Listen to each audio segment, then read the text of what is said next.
ভাই মাথার উপর বারে বারে জোরে জোরে ঘোরে তো খুব ডর লাগে। ভয়ের কিছু নাই তো, এখানে যারা অন্যায় না করে এদের কোনো অসুবিধা নাই। আমাদের এই অবস্থা কেন? এখানে তো তোমাদের ক্ষতি বাঙালিরা করছে, ওরা তো করে নাই, ওদের তো কোনো দোষ নাই।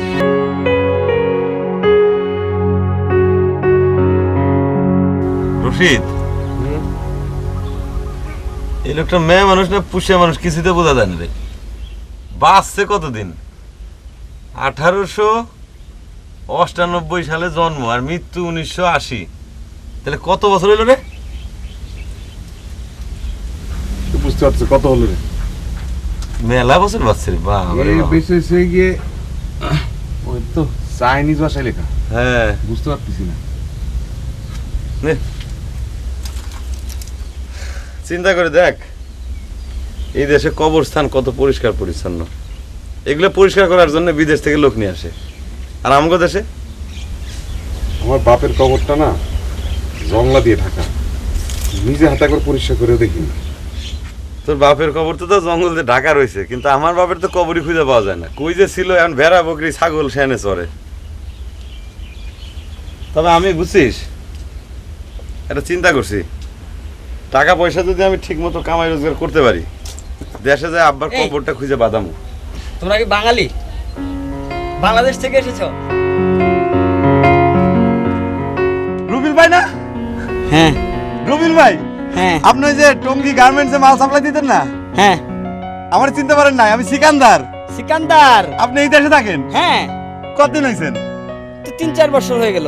কি করেন এই দেশে? এই ব্যবসা বাণিজ্য করি। রশিদ, আমরা আইছি এই কয় মাস হইলো। ভাইরে বল না আমাদের জন্য যদি আমাকে ভাই এই যে এখানে কবরে কাম দিছে বুঝছেন। সকালবেলা আমাকে একটা ভ্যানে করে এসে নামাই দিয়ে যায়, আর রাতের বেলা আমাকে ভ্যানে করে নিয়ে যায়, এক মুরগির খবরের ভিতর ঢোকায়। খাওয়া দাওয়া ভাই ঠিক মতো দেয় না। 2.5 লাখ টাকা খরচ করে আসছি ভাই।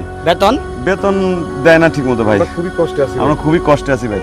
তো তোমাদের যাদের দেখাশোনা করে ওদের সঙ্গে কথাবার্তা বলো না? কথাবার্তা বলছি ভাই, কিন্তু খুব অত্যাচার করে, মারধর পর্যন্ত করে, হাত তুলে দেয়। তাই? হ্যাঁ ভাই, আপনি যদি আমাকে জন্য কিছু করতে পারতেন ভাই। করব। তুমি আমার অনেক পরিচিত, অনেক কাছের মানুষ। তোমার জন্য করব না কার জন্য করব? করব ভাই। আমাকে তো বুঝছেন, আসার সময় ওই পাসপোর্ট ভিসা কাগজপত্র সব রাইখা দিছে। তা আপনি এই কবরস্থানে কিসের জন্য? কবরস্থানে ওই তোমার ভাবি। ভাই আপনার একটা ফোন নাম্বার কার্ডটা কিছু দিবেন? তুমি তোমার যা অসুবিধা আছে জি ভাই, এগুলি আমি সব দেখব। তুমি আমারে ফোন করবা, কষ্ট করে হলে একটা ফোন করবা। হ্যাঁ জি ভাই, আমরা সবাই খুব বিপদে আছি, আপনি যদি একটু সাহায্য করেন। করব। আমাদের জন্য ফোন করা খুব কঠিন, তারপরেও চেষ্টা করবো ভাই। পাসপোর্ট কাগজপত্র ভিসা টিসা তো সব ওদের কাছে। এখন কোনোভাবে চেষ্টা কর, দেখ ওদের কাছ থেকে এগুলি নেওয়া যায় কিনা। যে কোনোভাবে সম্ভব, ছলে বলে কলে কৌশলে যেভাবে হোক যদি নিতে পারিস তাহলে খুব ভালো হবে। ঠিক আছে ভাই। ঠিক আছে